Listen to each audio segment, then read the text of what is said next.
एक व्यक्ति बुद्ध के पास आता है और उनसे पूछता है कि बुद्ध, अपने मन को काबू करने के लिए और उसे समझने के लिए पहला चरण क्या है, और हम कहाँ से शुरुआत करें कि हमारा मन हमारे बस में आ जाए।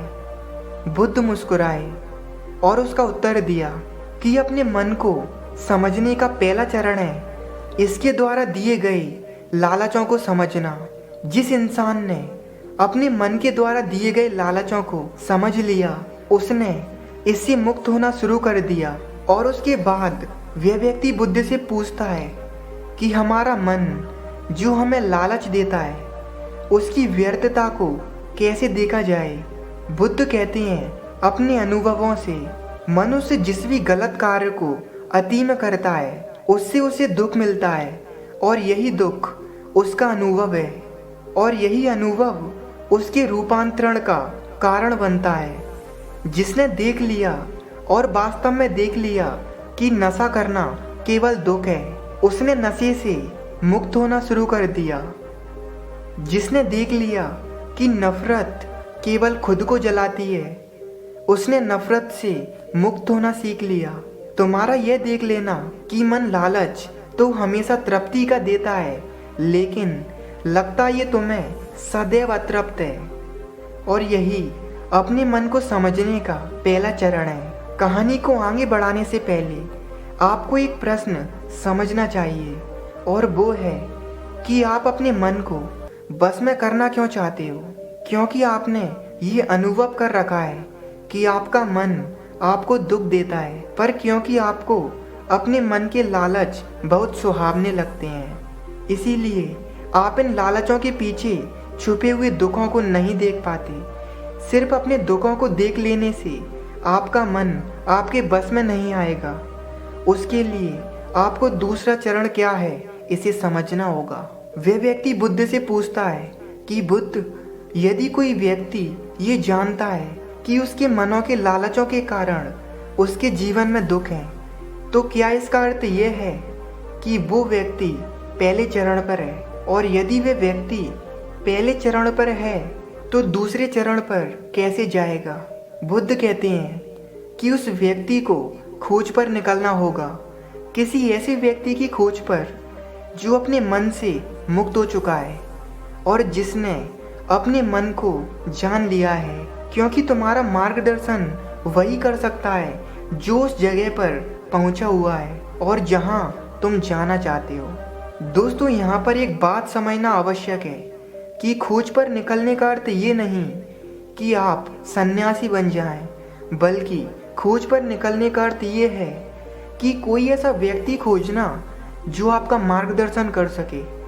अब यहाँ पर प्रश्न उठता है कि ऐसे व्यक्ति को हम कहाँ खोजें, क्योंकि आस पड़ोस में तो सभी लोग अशांति से भरे पड़े हैं। तो इस प्रश्न का उत्तर मैं वीडियो के आखिर में दूंगा। कहानी में वापस लौटते हैं और अच्छे से जानते हैं कि अपने मन को समझने का दूसरा चरण क्या है। वह व्यक्ति बुद्ध से पूछता है कि उस व्यक्ति की पहचान क्या है जिसने अपने मन को समझ लिया है और जिसने खुद को जान लिया है। क्योंकि हर व्यक्ति ये दावा करता है कि वह ज्ञानी और बुद्धिमान है, लेकिन वास्तव में ज्ञानी कौन है वह कैसे पता चलेगा।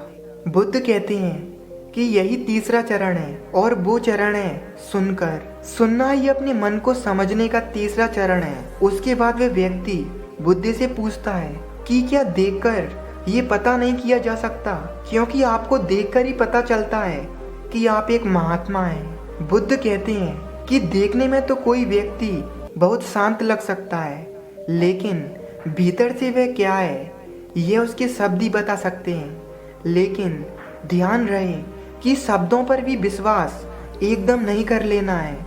किसी भी बात पर विश्वास इसीलिए कर लेना है कि उसे मैंने कहा हुआ है या किसी महात्मा ने कहा है। किसी बात पर विश्वास आपको तब कर लेना है जब वह तुम्हारा अनुभव बन जाए। गौतम बुद्ध के द्वारा कही गई इस बात को मैं आपको थोड़ा और आसानी से समझाने की कोशिश करता हूँ। दोस्तों, कोई कहता है कि ध्यान करना अच्छा है और कोई कहता है कि ध्यान करना बुरा है। ये दोनों ही बुरे हैं। अगर आप अभी ध्यान को अच्छा मानते हो तो आप बहुत ही जल्दी उसे बुरा मानने लग जाओगे, और यही हमारे मन की चाल है। तो अब आपके मन में सवाल उठेगा कैसे? तो उसका उत्तर ये है कि ध्यान की शुरुआत में आपको आनंद नहीं मिलेगा, बल्कि बोरियत महसूस होगी। और आपका विश्वास क्या था कि ध्यान अच्छा है, लेकिन आपको अनुभव क्या हो रहा है कि ध्यान बोरियत भरा है। तो धीरे धीरे आपका विश्वास बदलने लगेगा। पहले आप ध्यान को अच्छा मानते थे, लेकिन अब आप ध्यान को बुरा मानने लग जाओगे। आप एक अति से दूसरी अति पर पहुंच जाओगे, और यही हमारे मन की चाल है। हमारा मन हमें अतियों में भटकाता रहता है, और अगर आप ध्यान को बुरा मानते हो तो आप कभी भी ध्यान नहीं कर सकोगे।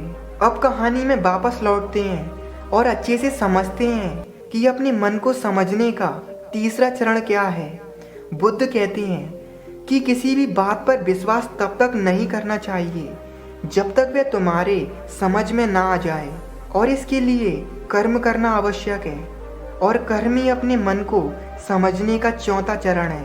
अगर आप धन कमाना चाहते हो तो आपको सही दिशा में कर्म करना आवश्यक है। ठीक उसी प्रकार अगर आप खुद को जानना चाहते हो तो आपको सही दिशा में कर्म करना आवश्यक है।